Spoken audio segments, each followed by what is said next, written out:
Kalimantan Timur, jantung baru Indonesia. Di sini, sebuah ibu kota baru sedang dibangun. Tetapi di balik ambisi yang besar ini, ada tantangan yang tak kalah besar. Kebutuhan kayu yang melonjak drastis dan bayang-bayang deforestasi yang begitu mengancam.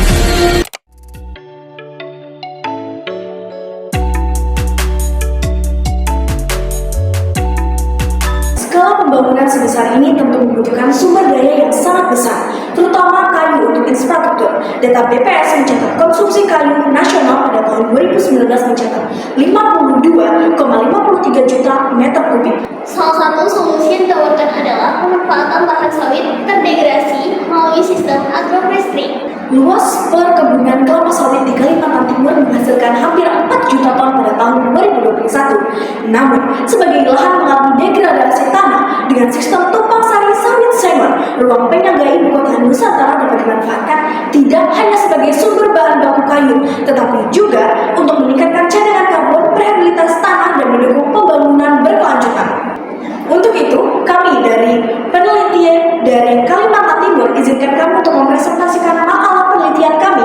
Untuk itu, dengan judul Agroforestry Sengon pada lahan sawit terdegradasi sebagai strategi pemanfaatan ruang penyangga ibu kota Nusantara berbasis geografi lingkungan, dengan saya peneliti pertama Almaira Bilqis Rahmania Dan saya Najamuddin Airawan, saya sebagai peneliti kedua. Penelitian ini merumuskan 3 masalah utama. Yang pertama, bagaimana penerapan agroforestry pada lahan sawit terdegradasi dapat mengurangi tekanan deforestasi akibat pembangunan IKN. Dan yang kedua, bagaimana pola tanam sekot yang optimal dalam sistem agroforestry pada lahan sawit.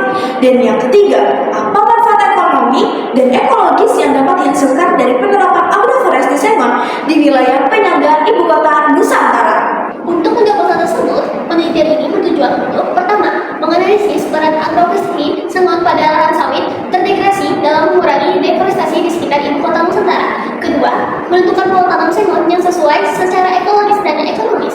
Dan ketiga, mengkaji manfaat hasil kayu sengon serta dampaknya terhadap perbaikan kualitas lingkungan.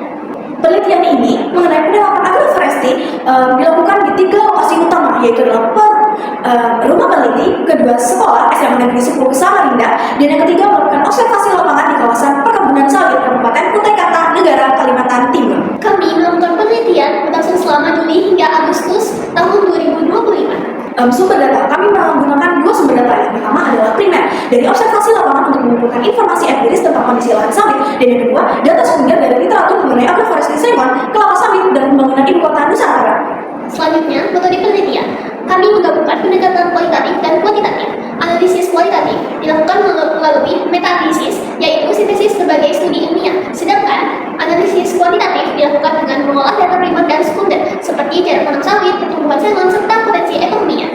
Manfaat penelitian yaitu ada 2, secara ekologis dan secara ekonomis. Sistem agroforestry sengon mampu meningkatkan kualitas tanah, memperbaiki siklus air, dan dapat mendukung konservasi keanekaragaman hayati. Dan yang kedua adalah ekonomis. Pemanfaatan sengon memberi peluang meningkatnya pendapatan bagi masyarakat lokal melalui hasil kayu dan produk turunannya. Manfaat lingkungan, yang pertama, penyerapan karbon, yang kedua, rehabilitasi lahan, yang ketiga, mengurangi erosi, dan yang keempat, keanekaragaman hayati.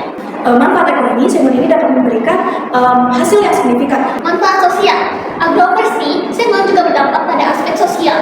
Program ini melibatkan masyarakat lokal dalam penanaman, perawatan, hingga panen yang berarti menciptakan lapangan kerja baru sekaligus meningkatkan kesadaran akan pentingnya menjaga lingkungan. Keuntungan penerapan agroforestry sengon. Agroforestry dengan sengon mampu merehabilitasi tanah terdegradasi, memperbaiki kandungan hara, dan meningkatkan kualitas lingkungan. Dengan sistem ini, lahan yang sebelumnya rusak dapat kembali produktif dan berkelanjutan.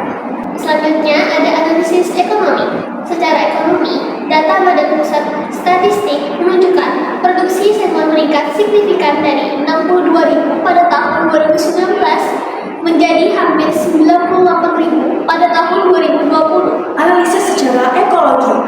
Secara ekologi, sengon termasuk pohon dengan tumbuh tercepat di dunia. Pada usia 1 tahun bisa mencapai 7 meter, dan pada usia 12 tahun dapat mencapai 39 meter dengan diameter hingga 60 cm.